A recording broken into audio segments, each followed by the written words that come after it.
सपनों में क्यों खोते हैं, रातों को उठ उठ के क्यों रोते हैं।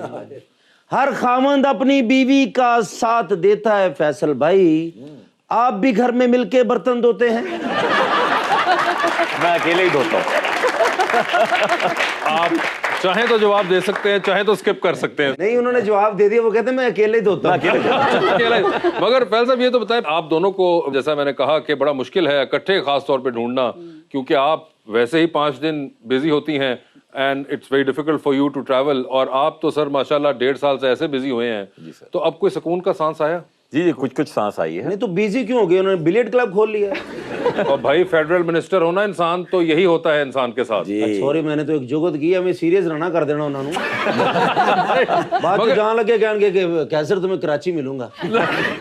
बिलियर्ड कप भी खोल दूंगा। अच्छा, मगर पहले तो मुझे ये बताएं फैसल साहब कि आपका ताल्लुक लाहौर से है। जी जी बिल्कुल। आप सर कराची से हैं।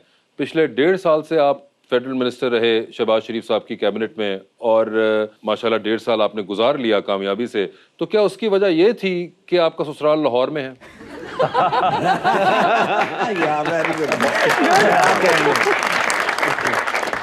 ये एक इंतहाई अहम पहलू है, इस तरफ तो मेरी खुद भी नजर नहीं गई, लेकिन मुझे लगता है कि क्योंकि वजारत जो मुझे मिली बहरी उमूर की, पोर्ट्स एंड शिपिंग, वो कराची बेस्ड ज्यादा है, तो मुझे इसलिए कराची में नहीं, लेकिन बॉस तो आपके जो थे वो लाहौर के ही थे, तो फिर भी डील तो उन्हीं से करना पड़ता था। नहीं, वो मुझसे अच्छी उर्दू बोलते हैं। तबीयत भी होती है एक, और कुछ तबीयत के साथ साथ कल्चरल चीजें भी होती हैं।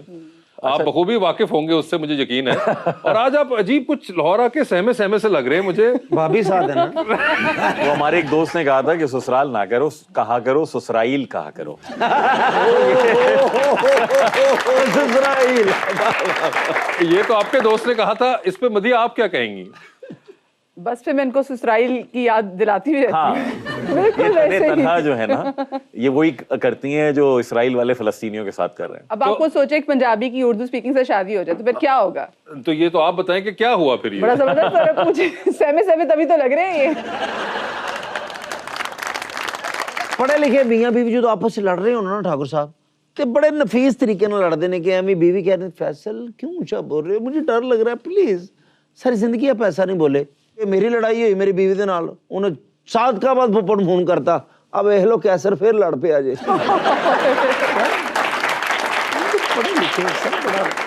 मगर वैसे मुझे ये बताएं कि आपने चक्कर लगवा लिया इनको घर का या नहीं अभी लाहौर आके? नहीं अभी तक नहीं, अभी तक नहीं। हम सीधा आपके पास आए। एयरपोर्ट से बराह रास्त। अरे, और उसके बाद आप सीधा? जी जी बिल्कुल जा रहा हूँ, उसके हाजिरी बगैर लेके कराची जाएंगे। नहीं जाऊंगा।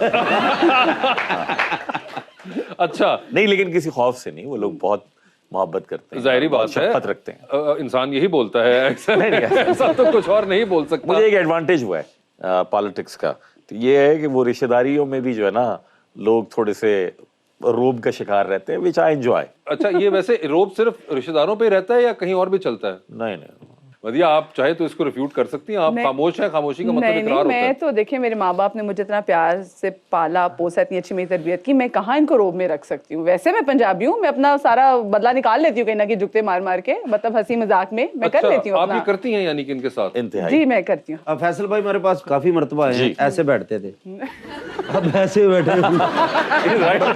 मगर आपको समझ आती है जो ये करती हैं जुगते वगैरह ये?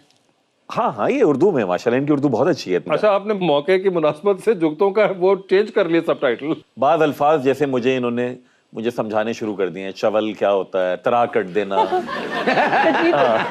अब मैं ये नहीं कहना चाहता कि ये 2 लफ्ज़ ही सिर्फ आपको क्यों याद है। आप समझ सकते नहीं हैं। लेकिन देखिए वर्ड जो चवल है उसकी डेफिनेशन कोई नहीं, मैंने कहा मैं आपको दिखा सकती हूँ कि ऐसा होता है। बस भाई मैं चला लाहौर चवल बखाना है नहीं, वो ऑलरेडी दिखा चुकी हुई है, हमारे पास इसलिए नहीं आई वो।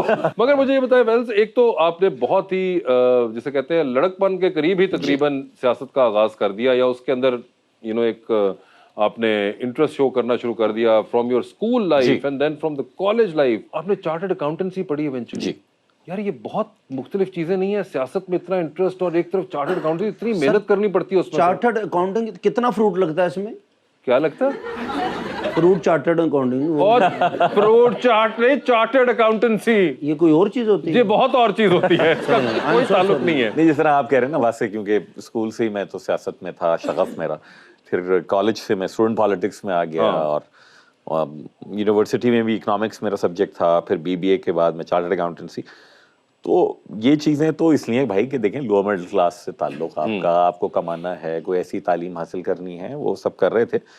अगर वाले साहब के पास बहुत सारे पैसे होते तो मैं शायद उर्दू अदब पढ़ता या इंग्लिश लिटरेचर पढ़ता। लेकिन खैर वो इसलिए कि कमाने वाली कोई डिग्री लेनी थी और सियासत एक पैशन था, किए जा रहे थे, तो बस फिर मौका लगा। 2002 में मेरी जमात ने मुझसे कहा, मैं उस वक्त अपनी पार्टी की स्टूडेंट विंग का सरबराह था, कि आप इलेक्शन लड़ें। 90s की सियासत ऐसी होती थी, 2-2.5 साल असेंबली चलती थी। मैंने अपने घर वालों से भी कहा, मुश्किल 2-2.5 साल असेंबली चलेगी, चले मैं ब्रेक ले लेता हूँ। तो मैं एक प्रोफेशनल चार्टर्ड अकाउंटेंट फर्म में उस वक्त काम करता था।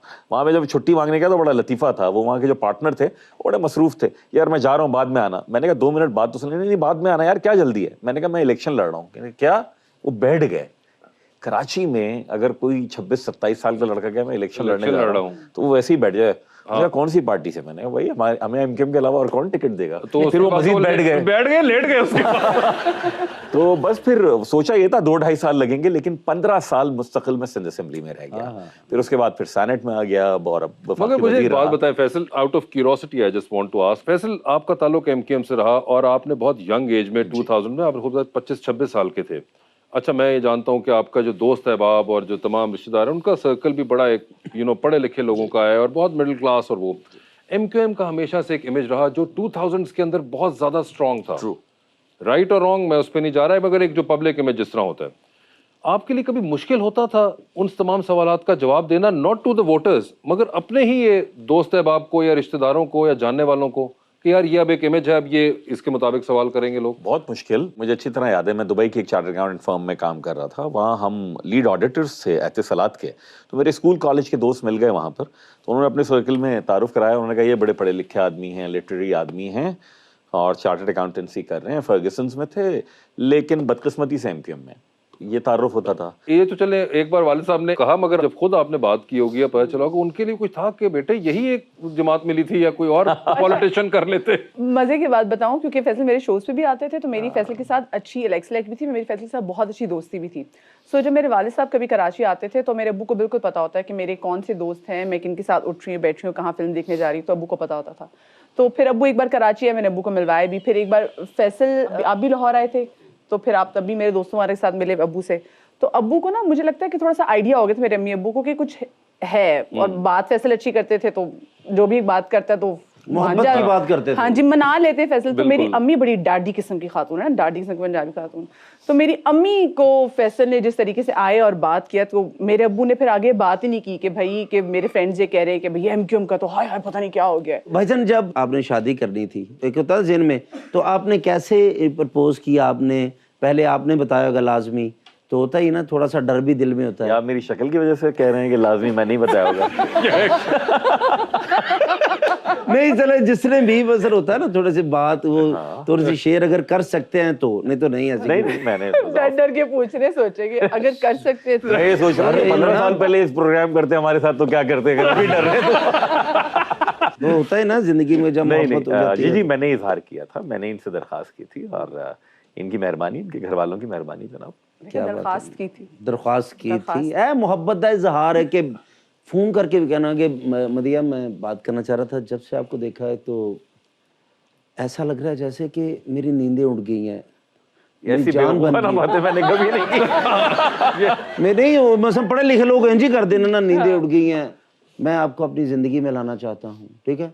तो साढ़े वर्गे मेरी वाइफ ने जो पहली बार मैंने वेख्या तो मैंने क्या सर आ तेनू वेख के मेरे दिल च घूम होंदी है।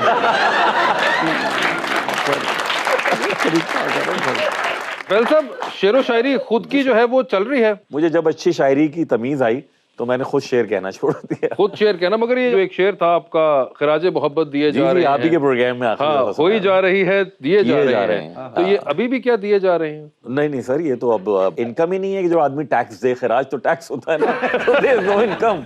मगर वैसे आपको सुनाते हैं शेर अपने वाले? अपने वाले तो बिल्कुल भी नहीं, मैं तो फैसल से। आपको ये शेर पता है इनका ना? जी मुझे बिल्कुल इनका ये शेर पता है, लेकिन मेरी बहुत ख्वाहिश है कि फैसल कभी मुझ पे कभी कोई शेर कह दें। अच्छा। तो बहुत बार मैं इनसे दर्द भरी शायरी करूंगा तो मिन्नत समाजत कर चुकी हूँ, मगर नहीं कहते, कर चुकी हूँ, पर नहीं।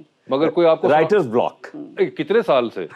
बट जब से मोहब्बत हुई ना राइटर को ब्लॉक कर राइटर का ब्लॉक हो चुका। मगर कोई आपको वैसे जॉन एलिया वगैरह सुनाते रहते हैं? शादी से पहले मतलब हम कभी डिस्कशन होती तो तब अपने नहीं आप अब तो उनको नहीं। सुनाया करो ना शेर फैसल भाई को देख के, वो जो कहता था कुछ नहीं होता अब रोता है चुप नहीं होता।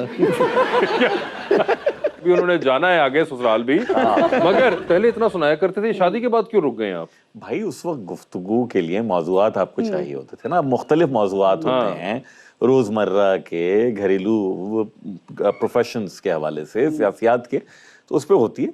अब शायरी कभी दोस्तों में बैठते तो सुनाते हैं इनके सामने भी। तो आज कुछ सुना दे इनके लिए कुछ शेर अच्छा सा। शेर वसी शाह ने कहा था, तो मैंने वसी को कहा कि यार आपने बड़े लोगों का जो है ना काम किया है, इसमें शेर जो था, हमारे एक दोस्त ने कम से कम 26 दफा तो मुझसे SMS पे मांगा है वो शेर, तो वो शेर मैं सुनाता हूँ, थोड़ा सा रिलेटेबल भी है कि वो तुम मेरी पहली मोहब्बत तो नहीं हो लेकिन, तुम मेरी पहली मोहब्बत तो नहीं हो लेकिन मैंने चाहा है तुम्हें पहली मोहब्बत की तरह। ओह अच्छा, ये शाह साहब की बहुत जबरदस्त चालाकी जो बहुत से लोगों के काम आ सकती है। जी, जनाब। बिल्कुल।